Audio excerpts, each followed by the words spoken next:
Hi everyone. First off, thank you for your help. I've decided I will be talking about my stories and odysseys, how I came up with them, what they are about, and stuff. I'm sorry for my accent, as some of you may know, English is not my first language, so bear with me. I will try to talk slow for you to understand me, but if it's not clear, then all I can say is sorry.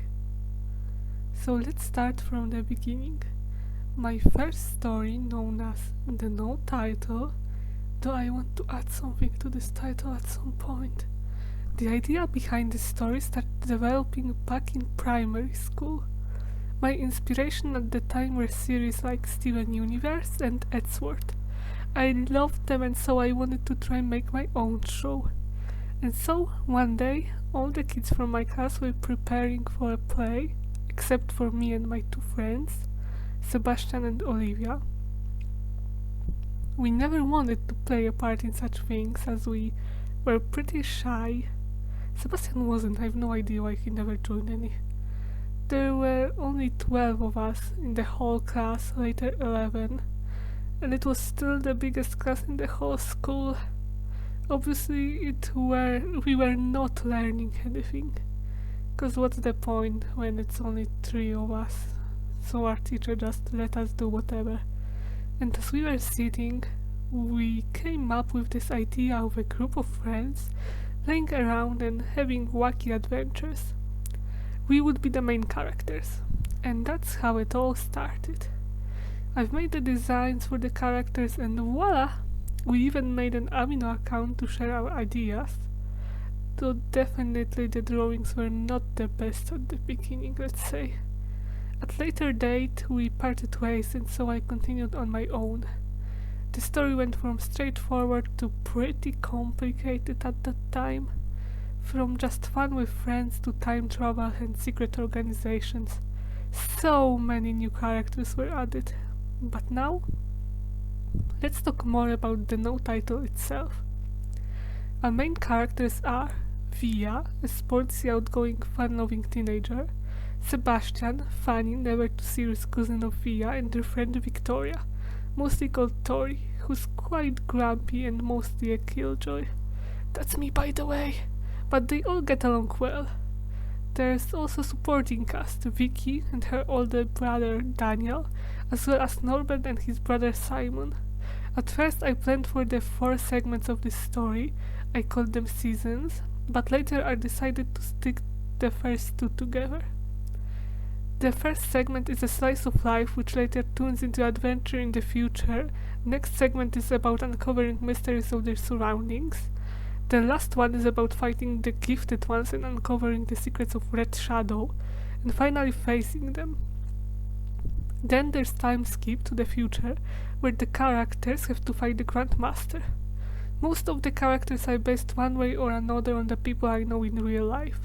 There are also such characters as Bogdan Tucior, the lazy Grim Reaper sitting all day on the couch, Priesty, a rack criminal, and most importantly, Patrick, Frank, and Todd, who are part of the organization and whom join in the main cast at some point. I have no idea what the organization will be called. You can give me some ideas. Their opponents are called Red Seraphs. As soon as I realized that I can't make animations, I decided to make it into a comic. It was posted on a site that does not exist anymore, unfortunately, but maybe it's for the better, as a lot had changed from the initial concepts. The idea operates on a multiple universe theory.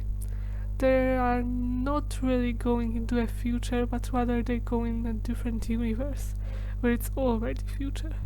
Every universe is at different point in time, so there's not such thing as grandfather paradox. And the first universe that started it all is the universe of Paradox Ahriman's Revenge. Let's say it's prequel to the No Title. It mostly focuses on Ahura Mazda and Jean Ahriman. It explains how it all started. There's also a spin-off, Sweet Sweet Life, which is supposed to be a visual novel, which focuses on a completely new character and seems like a dating sim. Yeah, I know, dating sim made by an RAs, but just bear with me. The poster girl for this project is Shan, but you can also choose other dating options, both girls and boys. I hope I will be able to deliver it someday. I guess I would need help with the music and some of the coding though. Oh, we'll see. Let's move on from the no title and start talking about Fate Forbidden Page. As you know, I'm a big Fate fan. Well, actually my thoughts on the series are complicated to say the least. I can at least say I like Fate Zero, but it may be a topic for another time. This one is just a fun thing though. It's an AU take on the Third Holy Grail War. It's more akin to Fate Zero where we follow the perspective of all the masters. I choose servants that I personally think are pretty cool figures and I can take some liberties on them without straying too much from what we know about them. I didn't want to use already existing servants as I think I wouldn't be able to stay consistent with their writing. Besides, I believe making up servants is really fun, so there's that. My favorites gotta be Olga and Catigans though, at least for now. I wrote the first chapter on Wattpad if anyone's interested. It follows the rules of a typical Holy Grail war. 7 mages summon a servant each and they fight in a battle royale for the wish-granting Holy Grail. Our 7 masters are Karin Schlangbaum with a rider class servant John Sobieski, Nakamura Makiri with a lancer class servant Olga of Kiev, Ulrich Fardeus Heisensolen with an assassin class servant Hassan Isaba, Taro Oma with caster class servant Hatshepsut, Ainsberg with an Avenger class servant Enga Mainu, Amokado Tosaka with an Archer class servant William the Conqueror, and Edelfeld sisters with Saber class servant Skatigern. There is not that much to talk about as of now, that wouldn't be a spoiler, so yeah. I just wanted to make a fate that I would enjoy, as I felt pretty let down by recent entries. Please, Uzbek 6 anime. These are definitely the most complicated designs I've made up to date. I'm rather the type to make pretty straightforward, not all that detailed designs, but I wanted them to fit in with other Fate servants. So that's how these were made. I believe I redesigned Olga the most. Oh, and Catigern. I'm still not sure about his look up to this day. Catigern is more so the most interesting one to write for. If any one of them gets added to FGO, I'm roaring no matter the cost. Doubtful this will happen though.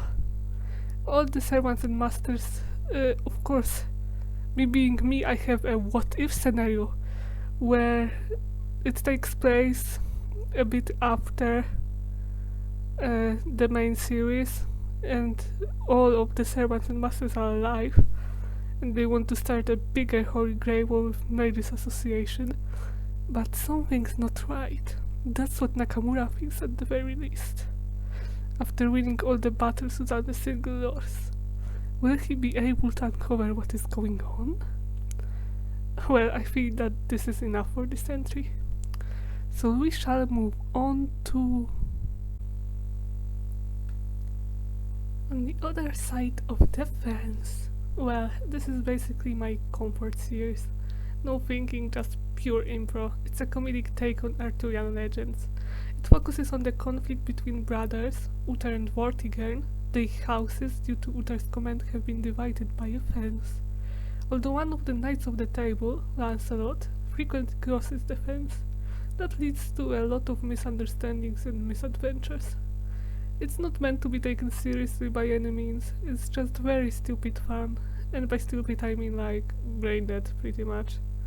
All the characters are terrible people, maybe aside from Arthur, but I feel that what makes it funny. Lancelot basically betrays the king by going on the other side of the fence and playing with Vortigern. Percival just always has problems with everything, even when it shouldn't be a problem. Tristan just makes awful music and gets shouted at by Percival a lot. Gawain is all about toilet, always at Uther's orders, doesn't listen at all to Arthur. And Bedivere, well, he's not the brightest, let's say. He just guards the fence. There's also Agravain, but he spent 13 and a half years in a dungeon, so yeah. Of course, there's also King Uther, trying to make his brother's life miserable, and Vortigern, who, let's say, is not very pleased with that. On Vortigern's side, there's also his girlfriend, question mark, Rowena, who mostly hangs out with Lancelot and Vortigern's son Cathy, who's the biggest victim in this whole situation, I feel. Now, let me explain how this series came to be. So, as you might have guessed by now, I'm into Arthurian legends, and so is my cousin. We play Roblox a lot when he visits. Well, I watch as he plays. And as he was playing Murder Mystery 2, I started talking some random stuff with Arthur, Vortigern and Uther in it. It went on for so long. At first my cousin was like, "What are you doing?" But he soon joined in and we had a laugh like never before. And so it became a sort of thing we would do. And then we were like, "This is so good, we gotta make it into a series." And here we are now.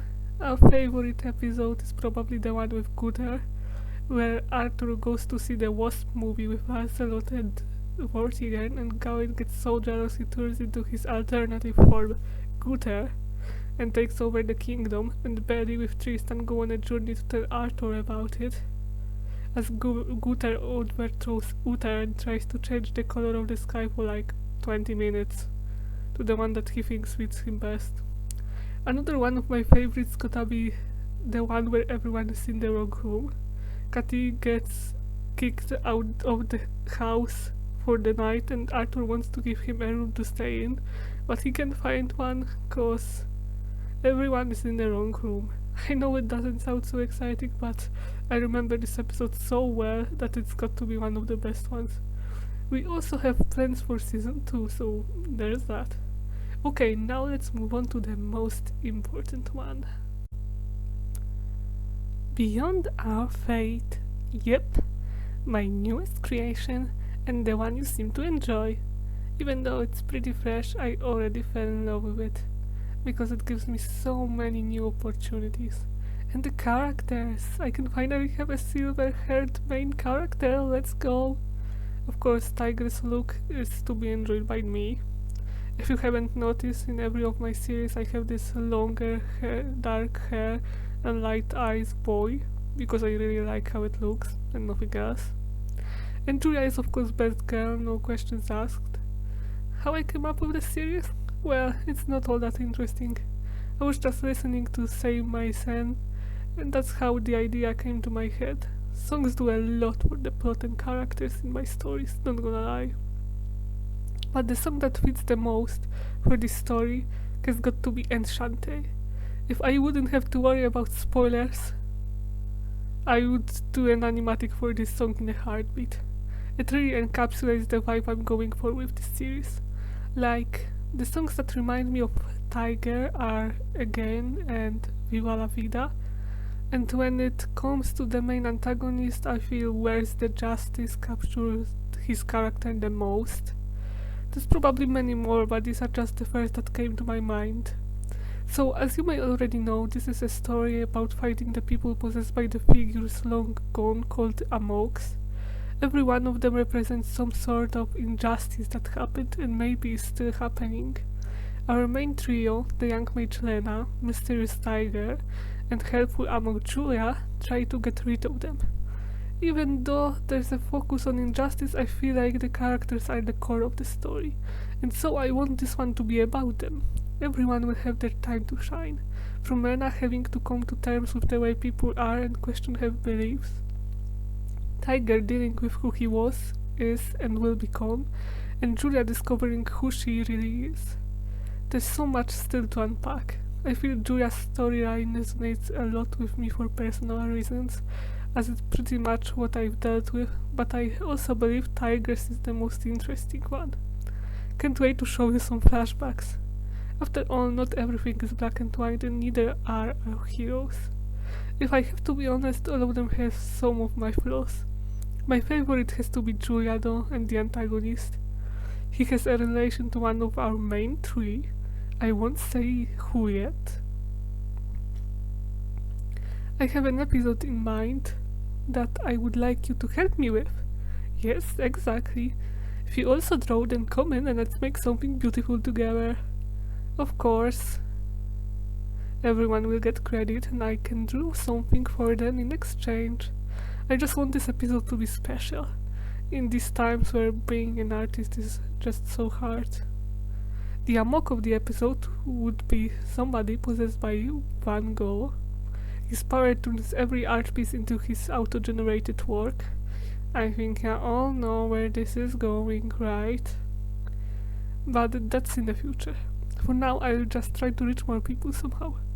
So, thank you so much for your support, guys. You may think it's not much, but every view, like and comment mean a word to me. I'm glad I was able to find some people who enjoy my work. I'm so very grateful to have you in my life. This is an awesome adventure we're on right now. If you have any questions or ideas for topics I should cover, go ahead. I'm very open to suggestions. I hope your ears don't hurt too much from listening to me. I'll probably see you in another BOF episode, unless I manage to make another one of chill videos like this one. That depends on you really. If you liked it, let me know. I will do more. And if not, also let me know, so I won't do more. Okay, guess that's it. Have a great day, everyone!